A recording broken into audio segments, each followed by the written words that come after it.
우리가 읽고 있는 이 하나님의 말씀인 성경에는 다양한 장르로 이 성경이 기록되어 있습니다.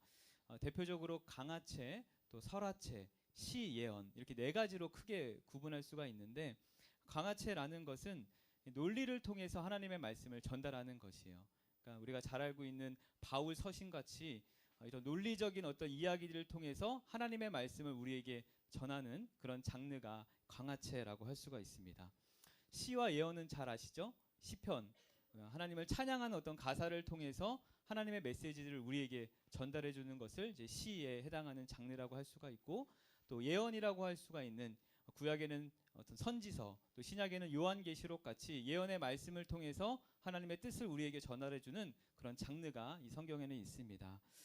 특별히 이 설화체라고 해당하는, 오늘 우리가 읽은 이 사도행전과 같이, 또 복음서와 같이, 또 모세오경이나 또 사사기와 같은 이야기 형식을 통해서 하나님께서 하나님의 메시지를 우리에게 전달하는 그런 장르가 바로 이 설화체라는 장르입니다. 그런데 강화체나 어떤 시나 예언은 그 의미가 좀 명확하게 우리에게 전달돼요. 예를 들어서 어떤 것을 해라, 또는 어떤 것을 하지 말아라, 이런 말들이 많이 기록되어 있기 때문에 쉽게 그 의미를 우리가 파악하고 하나님의 메시지들을 우리가 확인해 볼 수 있는 그런 장르가 있습니다. 그런데 이 설화체에 해당하는, 이 이야기에 해당하는 이 장르는 그 메시지를 찾기가 참 어려워요. 과연 이 이야기 속에서 하나님이 말씀하시고 싶은 말씀이 무엇인가, 우리가 해석하는 그런 과정들을 반드시 거쳐야만 이 메시지를 우리가 바로 확인할 수 있기 때문입니다. 오늘 함께 이 설화체의 대표적인 말씀이라고 할 수 있는 이 사도행전을 함께 살펴보면서 이 이야기 속에서 하나님이 우리에게 말씀하시고 싶은 말씀이 무엇인지 함께 깨닫는 귀한 시간 되기를 바랍니다. 사도 바울이 이제 다메섹 도상에서 우리가 잘 알고 있듯이 예수님을 빛으로 이제 만나게 되면서 여러 지역을 돌아다니면서 복음을 전하기 시작했어요. 1차, 2차, 이제 3차 전도 여행까지 수많은 지역에서 하나님의 복음을 전하면서 그렇게 전도자의 역할들을 감당했습니다.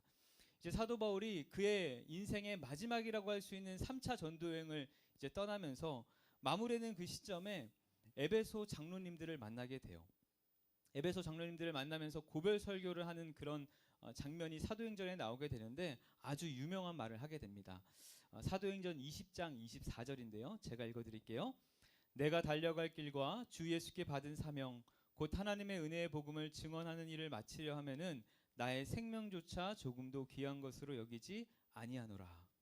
여러분 많이 들어보셨죠? 우리가 종종 어떤 사명감을 가지고 어떤 직분을 감당하고 어떤 일들을 감당할 때 이 말씀을 통해서 나도 정말 끝까지 하나님이 주신 사명을 감당하겠다라고 다짐하는 그런 본문이라고 할 수가 있어요. 그런데 이 고백에는 사도 바울이 자신의 인생을 이제 끝마치는 어떤 다짐을 하는, 정말 마지막 그 순간임을 우리에게 보여주는 그런 말씀이라고 할 수가 있어요. 오늘 제가 읽어드린 그 본문의 끝부분이죠. 나의 생명조차 조금도 귀한 것으로 여기지 아니하노라. 그가 마지막 이 3차 전도여행을 마치고 예루살렘으로 돌아가는 그 길 가운데 그냥 기쁨과 행복과 감사의 일들만 가득한 여행이 아니라 반드시 고난과 어려움과 문제가 가득할 것을 이미 그가 알았다는 거예요. 죽을 것을 각오하고 이 마지막 전도 여행의 종착지인 예루살렘으로 가고자 하는 거예요. 그래서 사도 바울이 처음 이 에베소 장로님들을 만났던 지역이 밀레도라는 지역인데, 이제 밀레도를 떠나서 예루살렘에 있는 남쪽으로 점점점 항해를 하고 가서 여러 지역을 지나서 두로라는 지역에 도착하게 됩니다. 그런데 두로에서 여러 지역의 또 성도들을 만나게 돼요. 그런데 그곳에서 며칠간 머물면서 많은 이야기들을 이제 사도 바울이 듣게 됩니다. 특별히 성도들이 바울에게 절대로 예루살렘으로 가지 마세요, 이런 말을 계속적으로 듣게 돼요. 왜냐하면 이미 그 지역 모든 전 지역에서 사도 바울을 유대인들이 잡으려고 지금 눈에 불을 켜고 기다리고 있다는 소식을 많이 들었기 때문입니다. 예루살렘에 가면 사도 바울이 어떻게 될 것이라는 것을 이미 그 지역 사람들도 다 알고 있었어요. 심지어 이제 사도 바울이 두로를 떠나 가이사라라는 지역으로 가게 되는데 그곳에서는 아가보라는 한 선지자를 만나게 됩니다.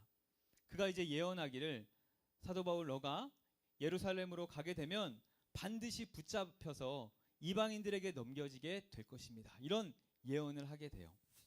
절대로 예루살렘에 가지 말 것을 권고하는 것입니다. 사도 바울 입장에서 이 정도로 확실한 증거가 있으면 예루살렘으로 가는 것을 멈출 만도 한데 사도 바울은 그 가는 길을 멈추지 않아요. 왜 그렇습니까? 아까 고백했듯이 확실한 사명이 있었기 때문이에요. 그런데 여러분, 자꾸만 하나님께서 사도 바울에게 이러한 이야기들, 그곳에 가면 반드시 고난을 당하게 될 것이라는 경고를 자꾸 해주시는 이유가 무엇입니까? 예루살렘으로 가면 반드시 죽게 될 것이니까 도망가, 이런 의미였을까요? 아닙니다. 하나님께서 사도 바울에게 확신을 주시는 것이에요. 계속적으로 여러 사람들을 통해서 이 사실을 전해주는 것은 바울에게 주어진 그 사명 앞에 모든 것을 하나님이 다 준비해 주고 계신다. 비록 고난과 문제가 있지만 이 또한 하나님이 다 준비하고 계심을 알려주고 계시는 것이에요. 사랑하는 여러분, 하나님은 이 바울 삶 속에서 일어나는 모든 것들이 하나님이 하신 일이라는 것을 계속적으로 알려주고 또 알려주고 또 알려주시는 것이에요. 하나님은 우리가 이 땅을 살아가면서 겪게 되는 많은 문제와 어려움 절대로 없을 것이다 이렇게 말씀하시지 않았어요. 절대로 고난이 없을 것이다 우리에게 말씀하지 않았다는 거예요. 그러나 우리에게 있는 많은 문제와 어려움, 고난을 두려워하지 말라 이렇게 말씀하십니다. 왜냐하면 하나님께서는 그 많은 고난과 어려움 앞에 하나님께서 어떻게 일하여 주실 것임을 보여주기 위한 큰 그림이기 때문이에요. 비록 많은 어려움이 우리를 짓누르지만 그 고난을 헤쳐나갈 수 있는 힘과 능력, 지혜와 담대함, 하나님이 행하시는 모든 일들을 통해 하나님이 나와 함께하고 계시나 하나님이 언제나 나를 이끌어주고 계신다는 것을 확신시켜 주시기 위해 하나님이 우리에게 그런 어려운 문제도 허락하시는 것이에요. 우리 사랑하는 귀한 남서울 청년 여러분, 여러분 삶 속에 많은 고난과 어려움이 찾아올지라도 절대로 포기하지 마시기 바랍니다. 우리 주님은 우리를 그냥 어려운 문제 앞에 밀어넣는 것이 아니라 우리에게 있는 많은 고난, 문제, 상황 속에서 함께 일하여 주시고 함께 계심을 경험케 하기 위해서 그 모든 어려움과 고난을 허락해 주시는 것이에요. 여러분 삶 속에 하나님의 일하심을 많이 경험하시기를 주님의 이름으로 축복합니다. 드디어 이제 바울이 예루살렘이라는 지역에 도착하게 됩니다. 당시 예루살렘 교회의 지도자였던 야고보와 또 다른 장로님들을 이제 만나게 되는데 이제 사도 바울이 하나님께서 위대한 사역으로 함께 이방인들을 또 전도하게 하시고 많은 또 기적의 현장들을 경험케 하시는 것을 이 예루살렘 교회에 이제 선교 보고를 합니다. 그런데 여전히 이 수많은 유대인들, 함께했던 유대인들은 바울이 전한 이 복음이 율법과 모세의 어떤 전통을 폐기하는 것으로 생각하고 있어요. 마침 이제 아시아 지역에서 온 유대인들이 성전에 왔다가 이제 바울이 다른 이방인들과 함께 그 성전에 어울리는 것을 보면서 성전에 들어가서 하나님의 집을 더럽혔다라는 소문을 이제 내게 됩니다. 유대법에 의하면 이 행위가 굉장히 잘못된 행위였기 때문에 유대인들이 성전에 올라가서 이제 바울을 끌어내리면서 온 성이 소동되면서 바울을 성전 밖으로 이제 쫓아나가게 되는 그런 사건이 일어나게 돼요. 그때 이제 로마 군대의 천부장이 이 소식을 듣게 됐고 이제 군인들을 끌고 와서 바울을 겨우 죽음에서 이제 면하게 합니다. 이제 대신에 바울은 사슬에 묶여서 로마 군인의 감시를 이제 받게 되는데 로마 군대 이 천부장이 군중들에게 묻습니다. 왜 바울을 이렇게 죽이려고 하는 것입니까?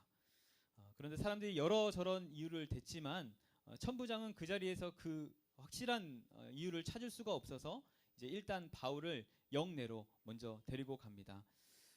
상황이 점점점 사도 바울에게는 안 좋은 상황으로 흘러가고 있었어요. 그런데 바울은 절대로 아무런 그런 개의치 않는 모습을 우리가 볼 수가 있는데 왜 그렇습니까?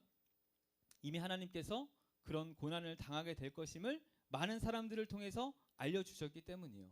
그가 사명감을 가지고 갔지만 하나님께서 알려주신 그 여러 행동들을 통해서 이 일이 반드시 있을 거라는 것을 알고 있었기 때문이에요. 그래서 오히려 군중들 앞에 서서 이제 하나님을 전하는 그런 일들이 나오게 됩니다. 이제 바울은 잡혀있는 그 죄수의 신분에서 길고 긴 변론의 시간을 갖게 되는데 사도행전에서는 총 6번에 해당하는 변론을 하게 됩니다.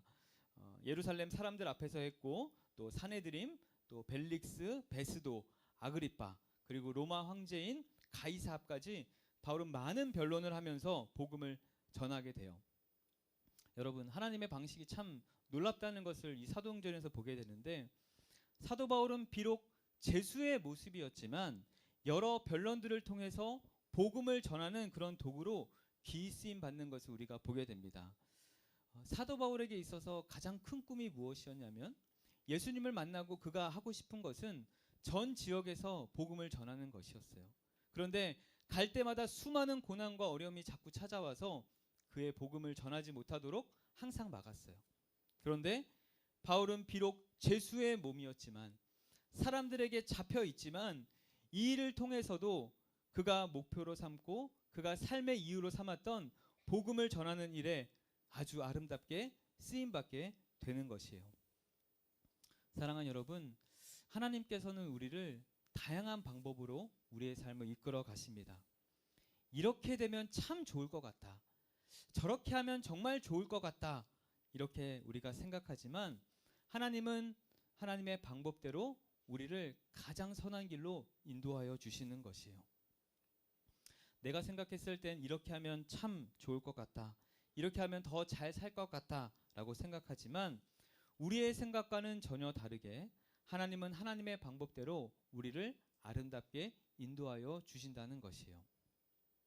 제가 목동에서 한 교회에서 사역을 할 때 한 권사님이 늘 이제 낙심에 차서 저에게 찾아와 기도를 부탁했던 적이 있습니다.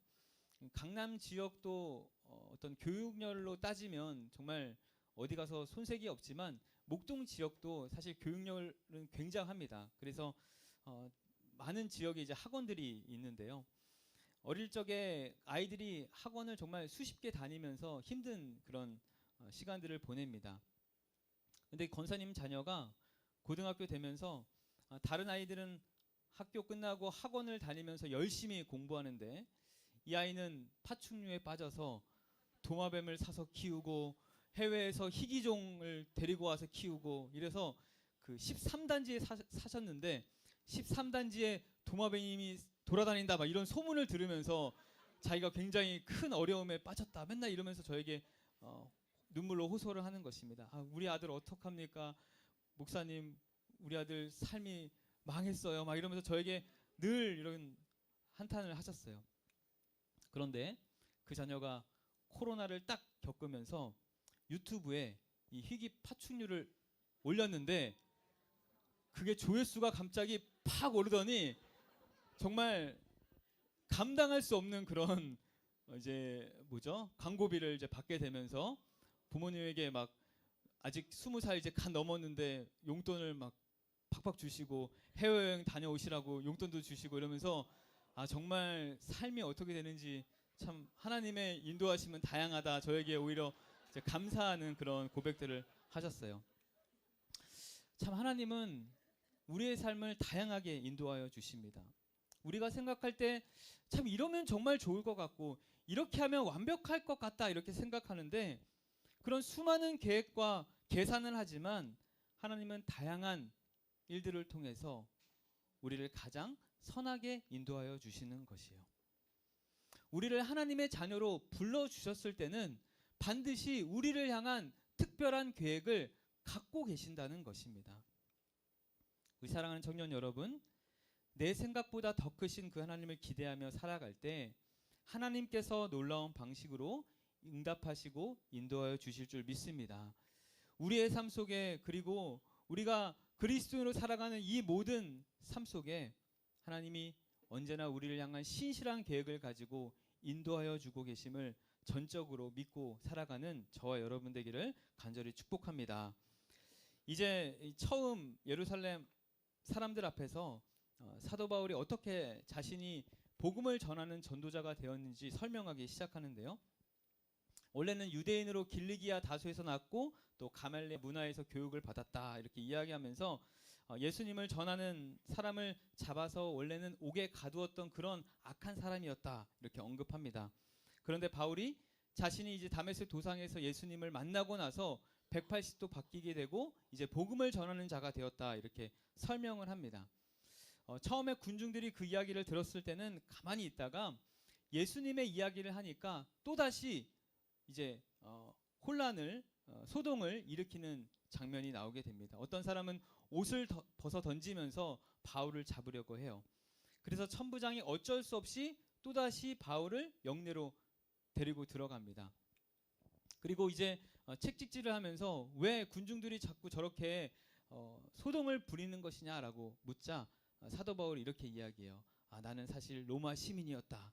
그러니까 당시 로마 시민은 굉장한 권력을 가지고 있었지 않습니까? 그래서 어떤 재판을 통해서 채찍질을 맞는 것은 잘못된 판단이었어요. 그러니까 이 천부장이 자신이 뭔가 해를 당하게 될 것이다 생각하고 이제 다시 공회로 세워서 왜 이런 일이 일어났는지를 이제 묻게 됩니다.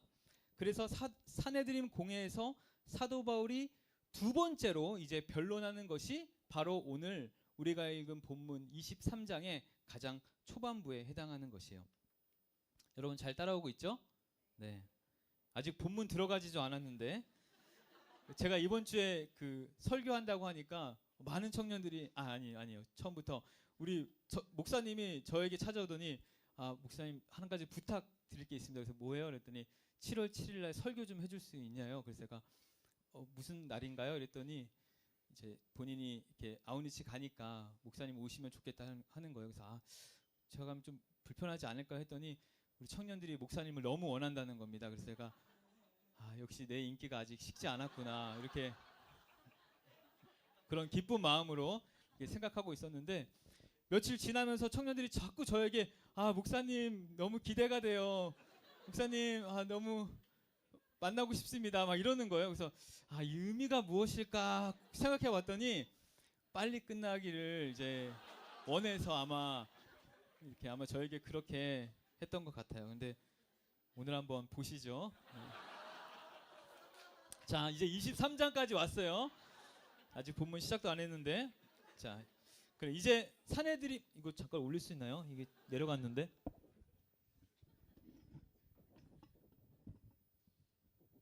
좋습니다. 네. 이제 사내들임과 제사장들이 모였을 때 바울이 다시 한번 자신을 변호할 그런 기회를 얻게 됩니다. 사도 바울은 그들에게 서자마자 자신은 하나님 앞에 꺼리낌이 없다 이렇게 이야기하자 사람들이 또다시 동요하기 시작하는 거예요. 특히 대제사장이었던 아나니아가 바울 곁에 있는 사람들에게 바울의 입을 쳐라 이렇게 이야기하면서 또다시 소동이 일어나는 상황에 놓이게 되었어요. 바울이 그때 사내드림이라는 그 공의회 안에는 바리새인과 사두개인 이 두 지파로 이루어졌다는 것을 알고 있었습니다. 당시 사두개인은 부활이나 천사나 어떤 영적인 존재들을 믿지 않았어요. 그러니까 반대로 바리새인들은 다 믿었어요. 그러니까 바울은 자신이 바리새인인데 지금 어떤 부활에 대한 믿음 때문에 내가 지금 재판을 받고 있다 이렇게 이야기하는 것입니다. 이 말을 들은 사두개인이 부활이 어디 있냐 이렇게 하면서 옛날에 항상 논쟁을 벌였던 일들을 들추면서 바리새인을 공격하기 시작했어요. 그러니까 바리새인들은 오히려 또다시 부활에 대한 자신들의 믿음을 이야기하면서 오히려 사두개인과 바리새인들이 다투게 되는 그런 일들이 벌어집니다. 여러분 종종 우리가 이 땅을 살아가다 보면 참 당황스러운 그런 어려운 공경에 놓이게 될 때가 있습니다. 생각하지 못했던 일들이 우리의 삶 속에 일어나는 거죠. 그런데 하나님은 하나님을 따르고 믿는 자들에게 어떨 때는 특별한 지혜를 주셔서 그 상황들을 모면할 수 있도록 은혜를 베풀어 주십니다. 저도 목회자이기 때문에 여러 사람들을 만나서 이야기할 때가 참 많이 있어요. 그런데 당황스러운 어떤 질문을 할 때도 있고 황당한 그런 순간들도 마주할 때가 있습니다. 그런데 그럴 때마다 하나님이 참 부족한 자에게 지혜를 주셔서 그 일들을 이렇게 아름답게 또 이렇게 헤쳐나아가는 그런 순간들을 많이 경험하게 하십니다. 하나님을 믿는 백성들에게 하나님은 때에 맞춰서 지혜도 허락해 주시는 것을 경험하게 되는 것이죠. 사도 바울에게도 하나님께서 놀라운 지혜를 허락하여 주셔서 빠져나갈 길을 예비해 주신 것이에요. 사랑하는 여러분, 삶의 순간순간마다 어렵고 힘든 상황에 놓일 때 우리 주님께서 주시는 그 놀라운 지혜를 기대하고 주님께 간구하는 저와 여러분 되기를 바랍니다. 때에 맞춰서 하나님이 주시는 풍성한 지혜가 우리가 이 땅을 살아가는 유일한 이유가 되는 것이에요. 여러분을 향한 신실한 사랑으로 언제나 우리에게 놀라운 지혜를 허락해 주시는, 그렇게 우리를 선다하여 주시는 하나님의 은혜를 경험하기를 축복합니다. 이 바리새인과 사두개인의 그 다툼이 점점점 격화가 되면서 이제 모임을 지켜봤던 천부장이 다시 사도 바울을 영내로 데려가기를 명령합니다. 그날 밤에 바울에게 우리 주님이 말씀하세요. 오늘 읽었던 12절 앞본문 11절인데요. 11절 같이 한번 읽어보면 좋을 것 같아요. 23장 11절입니다. 시작.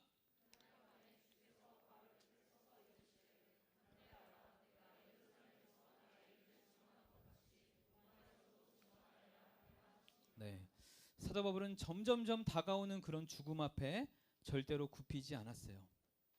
왜 그러냐면 하나님께서 친히 바울에게 말씀으로 격려해 주셨기 때문이에요. 하나님께서 놀라운 지혜도 사도 바울에게 주셨을 뿐만 아니라 친히 말씀을 통해 그와 함께하고 계심을 말씀하여 주시는 것이에요. 사랑하는 여러분, 종종 이 땅을 살아가는 그리스도인으로 살아가다 보면 흔들릴 때가 있어요. 이렇게 사는 것이 맞나? 이렇게 살아도 되나? 이런 생각이 우리 가운데 찾아오는 거죠. 그럴 때 여러분, 성경을 여시기 바랍니다. 하나님은 말씀을 통해 여러분을 격려하여 주시고 그 길을 인도하여 주시는 것이에요. 저도 목회자로 살아가다 보면 참 많은 어려움 앞에 흔들릴 때가 있어요. 내가 정말 이 길을 가는 것이 맞나? 하나님이 나를 부르신 것이 맞나? 이런 생각이 자주 저를 흔드는 것이에요. 그런데 그럴 때마다 이 성경에 나오는 많은 이야기를 통해서 힘을 얻게 됩니다. 하나님은 부족하고 연약한 자를 사용하여 주셔서 하나님의 일을 하시는 것을 자주 우리에게 말씀하여 주신다는 것이에요. 사랑하는 여러분, 혹 그리스도인으로 살아감에 있어서 흔들림과 어려움이 찾아올 때 말씀으로 힘을 얻으시기를 축복합니다. 하나님은 우리에게 말씀을 통해 힘을 주시고 은혜를 주시는 것이에요. 사도 바울에게도 하나님은 말씀을 통해 힘을 주시고 이길 수 있는 능력도 허락하여 주시는 것이에요. 담대하라, 내가 너와 함께한다. 이 말씀을 통해 사도 바울이 비록 인간이었기 때문에 흔들리고 넘어질 수 있었지만 이 말씀을 붙잡고 나아갈 수 있었던 것이에요. 그런데 오늘 읽은 본문에 보니까 그 다음날 아침에 산헤드림이 바울을 처벌하는 데 실패한 것을 알게 돼서 몇몇 유대인들을 모아 바울을 죽일 때까지는 먹지도 마시지도 않겠다 이렇게 서약을 합니다. 이 서약에 가담한 사람이 약 40여 명, 이 유대인들이 대제사장들과 장로들에게 자신들이 세운 그 계략을 이제 알려줍니다. 그러자 당시 종교 지도자였던 그 대제사장과 장로들이 이 천부장이 더 자세하게 조사를 할 때 산헤드림을 반드시 열 텐데 그때 이 사도 바울을 죽이면 되겠다 이런 계획을 같이 세웁니다. 누군가를 살해하려고 하는데 오히려 하나님을 알고 하나님을 더 깊이 알았다고 하는 대제사장과 장로들이 함께 이 일을 세운다는 것이 참 얼마나 종교 지도자들이 당시 얼마나 부패했는지를 우리에게 보여주는 장면이라고 할 수가 있어요.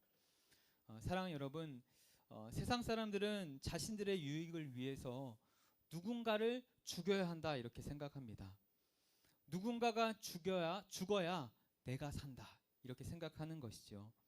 하지만 우리 그리스도인들은 세상 사람들과 똑같은 방식으로 자신을 위해서 누군가를 죽이는 존재가 아니라 누군가를 살리는 자들이 되어야 하는 거예요. 세상 사람들과 전혀 다른 삶을 사는 자, 그게 바로 우리 그리스도인입니다. 자꾸만 누구를 눌러서 올라가는 이 시대 속에서 우리는 누군가를 살리는 자들이 되어야 하는 것이에요. 사랑 여러분, 우리가 복음을 듣고 복음으로 살아가는 우리의 삶의 모습이 조금은 세상과 달라야 하지 않겠습니까? 세상 사람들이 우리에게 요구하는 것이 부당하다 이야기하기 전에 우리의 모습 속에서 정말 누군가를 살리는 그런 모습이 있는지를 우리가 돌아봐야 하는 거예요. 우리는 우리의 어떤 아쉬운 부분들을 내려놓고 우리 주님께서 우리를 극진히 사랑하여 주셔서 우리를 살려주셨다는 그 사실 하나로 누군가를 살릴 수 있는 자로 살아가야 하는 것입니다. 그런데 당시 종교 지도자들과 유대인들이 바울을 죽이고자 치밀한 계획을 세웁니다. 그러나 그들은 주님이 바울을 보호하고 계신다는 사실은 전혀 알지 못했어요. 마침 바울의 생질, 그러니까 바울의 조카가 그 이야기를 듣게 됩니다. 그래서 바울의 조카가 이 사실을 바울에게 알렸고 바울이 천부장에게 조카를 만나서 이야기를 들어봐라 라고 이야기합니다.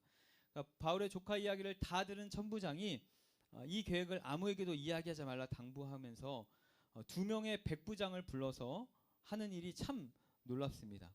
보병 200명, 기병 70명, 창병 200명을 준비시키고 그날 밤 그들과 함께 바울을 가이사랴에 있는 벨리스 총독에게 보내게 되는 거예요. 천부장은 바울을 죽이려는 그 유대인들의 계획을 편지로 써서 군인들의 편에 총독으로 보냈는데 천부장은 그 편지에 유대인들이 바울을 죽이려는 이유를 알 수 없기 때문에 바울을 사내드림으로 보냈습니다. 이렇게 내용을 적었습니다. 천부장은 당시 사내드림은 바울을 처벌하지 못했으며 자신도 바울이 사형을 당하거나 감옥에 갇혀야 할 이유를 찾지 못했다. 그래서 총독이 직접 그 재판을 해주기를 이제 요구하는 것이죠. 이방인들은 이 사도 바울의 죄를 찾지 못하고 오히려 풀어주려고 하는데 같은 유대인들은 오히려 바울을 잡으려고 하는 모습이 정말 아이러니할 수가 없습니다. 그렇게 군인들이 그날 밤에 바울을 데리고 이제 안디바드리로 갔고 다음날 가이사랴에 도착하게 돼요. 그리고 그곳에서 이제 안전하게 사도 바울이 보호를 받고 지킴을 받게 되는 것이 오늘 본문의 내용입니다. 사랑하는 여러분, 우리는 여기서 하나님이 바울을 사람으로부터 어떻게 지켜주고 계심을 보게 되는 거예요. 하나님은 바울 주변에 있는 많은 적들 앞에 울타리를 쳐서 바울을 보호하고 계셨어요. 그리고 오히려 적들을 혼란시켜 주셨습니다. 바울은 자신을 죽이려는 그 적들이 계속적으로 실패하는 그런 모습을 보면서 하나님의 일에 정말 놀라웠을 것이에요. 아, 하나님이 이 모든 것들을 다 계획하고 계시는구나. 나의 고난과 어려움 앞에서 하나님은 나를 떠나지 않으시고 언제나 이 모든 것들을 다 준비해 주시고 계획하고 계셨구나. 사랑하는 여러분, 우리 하나님은 언제나 우리를 향한 신실한 계획을 가지고 계신 분이십니다. 여러분이 이 땅을 살아가다가 여러 어려움과 시련을 맞이할 때 참 힘들다, 참 답답하다, 참 견디기 힘들다, 누구에게 말하지 못할 그런 문제와 그런 어려움 속에 살아가고 있는 청년들 계십니까? 여러분 절대로 걱정하지 마시기 바랍니다. 하나님께서 여러분의 모든 것들을 주관하고 계십니다. 하나님께서 바울의 적들을 통해서도 자신의 완벽한 모든 것들을 실행하신 것처럼 여러분의 삶의 모든 순간순간마다 함께하여 주셔서 여러분을 가장 아름다운 길로, 가장 온전한 길로 인도하여 주실 줄 믿습니다. 우리 성경 한 곳 찾으면 좋겠는데요. 로마서 11장 29절에서 32절까지 말씀입니다. 로마서 11장 29절에서 32절까지 말씀, 우리 같이 한 목소리로 봉독하도록 하겠습니다. 29절에서 32절까지 읽겠습니다. 시작.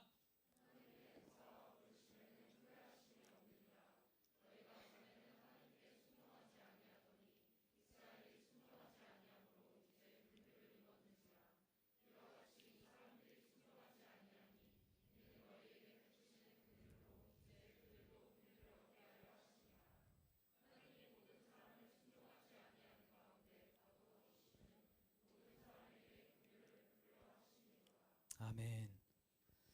사랑 여러분, 하나님이 우리를 아무런 계획 없이 그리스도인으로 불러주신 것이 아니에요. 여러분은 아무런 계획 없이 예수님을 믿고 이 땅을 살아가는 청년으로 불러주신 것이 아닙니다. 비록 우리가 정말 하나님의 자녀답게 하나님의 백성답게 살지 못할지라도 하나님은 우리를 향한 신실한 계획을 가지고 우리를 온전한 길로 이끌어 주시는 것이에요. 우리를 그냥 아무런 이유 없이 부르신 것이 아니라 여러분을 위한 특별한 계획을 가지고 여러분을 이 땅에 그리스도인 청년으로 불러주셨기 때문입니다. 여러분 한 사람 한 사람을 향한 신실한 계획을 가지고 절대로 후회 없으신 선택으로 여러분을 부르셔서 우리를 가장 좋은 길로 가장 아름다운 길로 이끌어 주시는 분이 우리 하나님이심을 절대로 잊지 마시기를 간절히 축복합니다. 여러분 넘어질 수 있어요. 쓰러질 수 있어요. 낙심할 수 있습니다. 그러나 다시 일어나시기 바랍니다. 아니 다시 일으켜 주실 우리를 가장 온전한 길로 가장 완전한 길로 이끌어 주실 그 주님이 언제나 나와 함께하여 주고 계심을 믿음으로 그 걸음을 신실하게 걸어 나아가는 우리 사랑하는 귀한 남서울 청년들 되시기를 우리 구주 예수 그리스도 이름으로 축원합니다.